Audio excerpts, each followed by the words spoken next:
আল্লাযী খালাকাল ইনসানা ফী আহসানি তাকওয়ীম। আমি আল্লাহ রাব্বুল আলামিন বান্দাকে উত্তম অবয়ব দিয়ে সৃষ্টি করেছি, বলেন সুবহানাল্লাহ। আল্লাহ রাব্বুল আলামিন বলেন তিন ওয়াজ যাইতুন।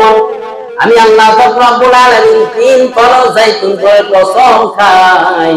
অতুলি সিনিনা, সিনাই পর্বতের কসম। ওয়াহাজাল বালাদিল আমিন, পবিত্র মক্কা নগরের কসম। আল্লাযী খালাকাল ইনসানা ফী আহসানি তাকওয়ীম। আমি আল্লাহ রাব্বুল আলামিন বান্দাকে উত্তম অবয়ব দিয়ে সৃষ্টি করেছি, বলেন সুবহানাল্লাহ।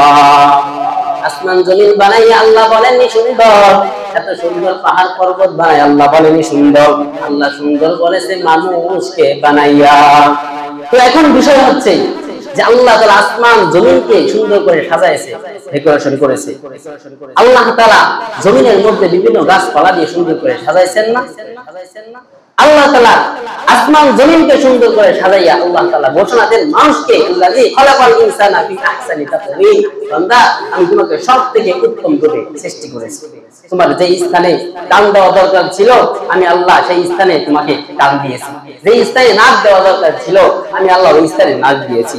আমি আল্লাহ তোমাকে মাথা দিয়েছি, মাথা দেওয়াই ক্ষান্ত হয়নি। আমি আল্লাহ মাথার মধ্যে মগজ দিয়েছি, তোমাকে বুঝ শক্তি দান করেছি। আমি আল্লাহ তোমাকে হাত পা দান করেছি। হাত পা কেমন দান করেছি? আইয়াকুম আহসানু আমালা, উত্তম ভাবে বানিয়েছি।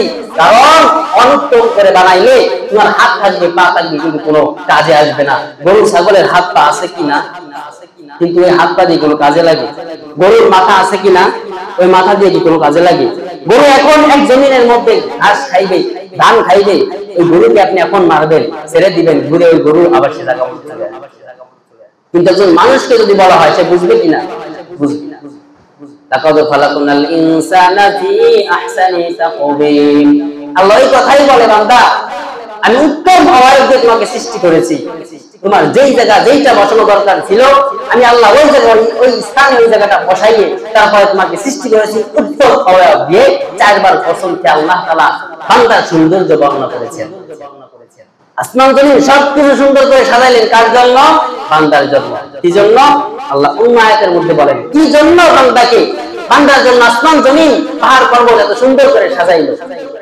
ওমা খালাকাতুল জিন্না ওয়াল ইনসা ইল্লা লিয়াবুদুন।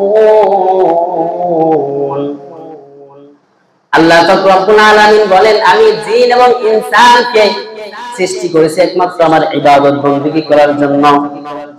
ইবাদত বندگی যদি করা হয় তাহলে আল্লাহ তাআলা আসমান জমিন ডেকোরেশন সফল হবে কিনা বলেন? বলছিলাম বিয়ার কথা মনে আছে? বিয়ার ডেকোরেশন যদি করি, যদি দুজনের দাম্পত্য জীবন সুখী হয়, ডেকোরেশন সফল। সফল না? তাহলে ডেকোরেশন সফল। আমার মেয়ের বিবাহ যদি হয়, বিবাহের পরে যদি আমার মেয়েকে আমার জামাই সুন্দর করে রাখে, আমার টাকা পয়সা খরচ সফল। আর যদি আমার মেয়ের জীবন নষ্ট হয়ে যায়, আমার ডেকোরেশন বিফল। আল্লাহ রাব্বুল আলামিন এত কিছু বানাইছে আল্লাহ তাআলা বান্দাকে ইবাদত করার জন্য। এখানে একটু ব্যবধান আছে। দুনিয়ার ক্ষেত্রে আপনার বিয়ের সময় যদি আপনার জামাই যদি আপনার মেয়েকে ভালোবাসে তাহলে আপনার ডেকোরেশন সফল। কিন্তু আল্লাহ রাব্বুল আলামিন আসমান জমিন ডেকোরেশন করেছে বান্দার জন্য। এইখানে আপনি যদি ইবাদত না করেন তারপর আল্লাহর ডেকোরেশন সফল কেমনে? কারণ আল্লাহ তাআলা লক্ষ কোটি কোটি বান্দা দুনিয়ার জমিনের মধ্যে পাঠাইছেন। আপনি ইবাদত না করলে আপনি ক্ষতিগ্রস্ত হয়ে যাবেন। কারণ আল্লাহ তাআলা এই দুনিয়ার মধ্যে লক্ষ লক্ষ আল্লাহ তাআলার প্রিয় বান্দা আছে যারা দুইটা কপাল এখনো পর্যন্ত সিজদা থেকে উঠায় না, যারা রাত করে আল্লাহ তাআলাকে ডাকে, আছে কি নাই বলেন? অতএব আল্লাহ তাআলা এত সুন্দর করে ডেকোরেশন করেছে বান্দার জন্য। আপনি যদি এখানে আল্লাহ তাআলার হুকুম না মানেন আপনার জন্য ডেকোরেশন সফল হবে না। কিন্তু বান্দার ডেকোরেশন সফল হয়ে যাবে, আল্লাহ তাআলার ডেকোরেশন সফল হয়ে যাবে। কারণ আল্লাহ তাআলা আপনি যদি ইবাদত না করেন আল্লাহ তাআলা লক্ষ লক্ষ বান্দা আল্লাহ তাআলার হুকুম পালন করতেছে কিনা বলেন?